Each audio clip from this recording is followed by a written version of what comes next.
to the channel, and you join me in unfamiliar surroundings. I'm joined by Anthony from Eden Prestige and Performance, and we are in their currently for sale Jaguar F-Type. I believe it's the V6S, so it's the one with the 380 brake horsepower. Yeah, and it's all-wheel drive as well. All-wheel drive this one as well, so it's got all the toys. It's the highest spec model for the V6 engine available.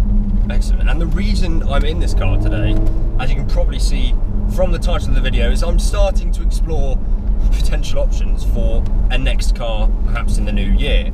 And the F-Type, let's face it, is an amazing car, and you might be thinking, how on earth would you ever get into one of those? But you might not realise that they are almost what you might call affordable these days, and well, certainly good value for money.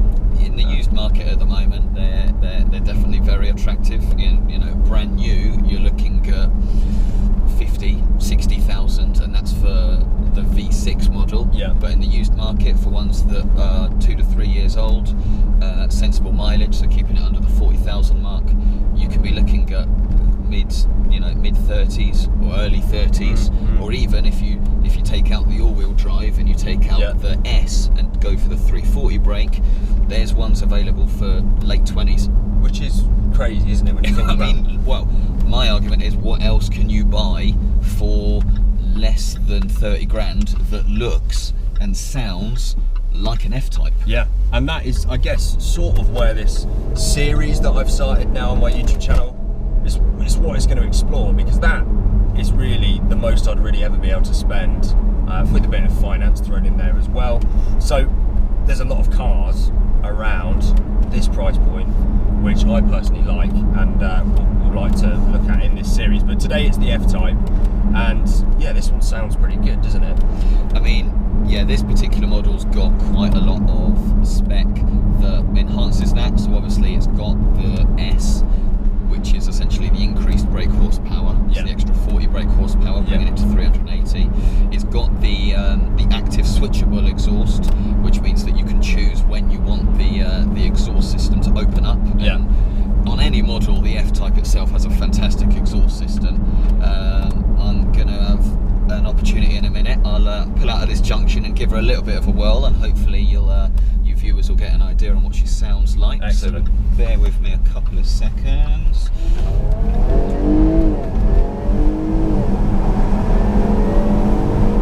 Yeah. It's a very nice sound. It's lovely. The all-wheel drive system keeps you nice in line.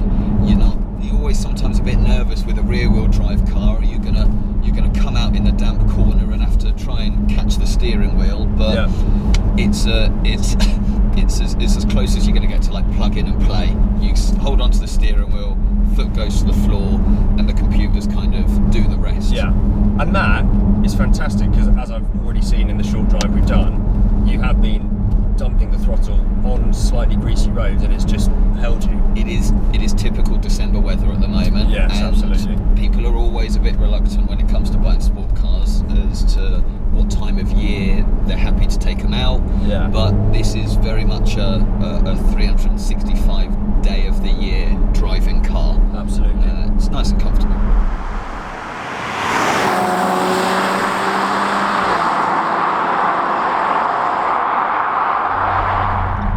The ride quality is pretty soft. Like, it's firm, but it's balanced. From say religiously, statistically, sports cars get that image of being uncomfortable, hard rides. Yeah. Whereas the system that Jaguar use is comfortable. You know, like you go for a test drive for half an hour, and you could convince yourself that you could sit in it for 5-6 hours, and you've not got that chronic back pain. Some models do come with lumbar support. This particular model doesn't, but even in their standard seats, it's a comfortable place to be. It's not hard over speed bumps. It doesn't roll going round corners. And are there different modes that you can switch the car into that affects the suspension, or does it just affect like throttle response and steering? Not so much suspension. Okay. You do have, basically, there's a button just down here that has 3 options. You have all weather, so if it's heavily raining or a bit icy, you push it up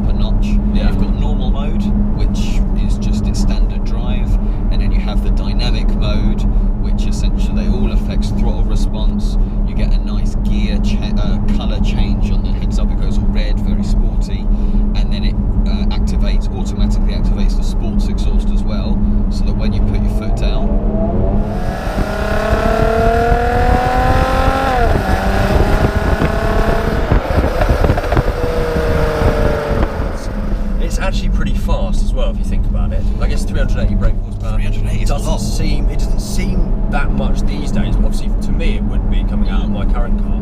But it feels fast actually. You have to look at other cars of a similar brake horsepower. An RS3 hatchback has about 360. M2s are pushing about 350 and 60, depending on whether you've got one that's played around with, maybe a little bit of a remap in there. If you're adamant on German branding, that would probably be an equivalent. But I would have to say that F-Types look better. Yeah, I guess. I'm going to be biased and say that I prefer. So you're definitely a fan of the F-Type. Yes. Not being biased for the video, but definitely there's something sexy just about how the F-Type looks, how it feels, the presence out on the road. It's just a really nice place to be. It's a really nice sound, and it's great fun when you put your foot down. Yeah. Have you tried much in manual mode, like the feel of the gearbox? Is it responsive? Is it fast? It's nice and easy to operate. You can do it at any point, so you don't have to put it in any special sport mode. But the clutch system's nice, so at just a tap of a button, it will pull it down into the gears, and with a little flick of the paddle, it's pretty instantaneous. Literally instant. Yeah. And it's got a nice 8-speed gearbox, so it's nice and straightforward to use. You can flick it in and out of manual and auto. Because the F-Type, they didn't make a manual of the F-Type, did they? They did. Yes. Did. They're very, very rare. Oh wow! I only know that. I've never driven one. Okay. I've only known that obviously through pricing R1s against others. Of course. Yeah. You can have a look on Auto Trader, but they do exist. Wow. Okay. I can't comment on what they're like because I've never driven one. I think I definitely can see why you would have a manual in terms of driver engagement, but for me personally, these new gearboxes in cars like this generally are really good these days, and it gives you the option to be engaged with the manual settings or to just cruise, which, as I've said in previous videos, is the sort of hybrid I'm looking for from a car. It's still fast and sporty, and you can play around with it and have some fun, but at the same time you can just cruise when you need to get somewhere. So that's why this is really good for that. And I have to say, for me personally, although the all-wheel drive system is very good, I'm thinking I would probably try and go for a rear-wheel drive. There's a considerable price difference within the market between the two. There's no doubt about that, because it carries such a large amount of technology. Yeah. There is that price implication. So are you actually saving money going for a rear-wheel drive? Yes. Okay. Yeah. It's significantly cheaper. Right. There will probably be, from our experience with customers, some people prefer that connectivity with the road where they like that they could lose the back end a bit. And I'm one of those people. Yeah, I'm one of those lunatics as well. I'm like, can I get the back end out? Exactly. And yeah, so it's all down to preference, and I think it's just Jaguar pushing their knowledge on the technology and the fact that they can do it. Yeah. And of course it is very impressive, and there's a certain type of clientele for that. Definitely. And yeah, it's totally understandable that that's more expensive. Yeah, for a little maniac like me, something rear-wheel drive is probably what I would have. Yes. And I'd stay with some rear-wheel drive, because I think it's nice knowing that there is the limit's more obtainable, I think, with a rear-wheel drive car. Well, and you have a little bit more freedom as well to play with it. So there we go, guys. So hopefully you've enjoyed this video, and I hope you understand that this is sort of me just testing the waters on cars that potentially I might look to buy next year. Let me know your thoughts on the F-Type. Obviously, in another scenario where I'd have the chance to drive one perhaps next year, my opinions could change on it. I'd obviously love to have a go at a rear-wheel drive example. But yeah, let me know your thoughts on the F-Type, and if you enjoyed this video or not. Thanks a lot to Anthony for sort of taking me out in the car and also sharing all of your breadth of knowledge on it as well. That's been very helpful. So thanks a lot, and I'll see you guys very, very soon.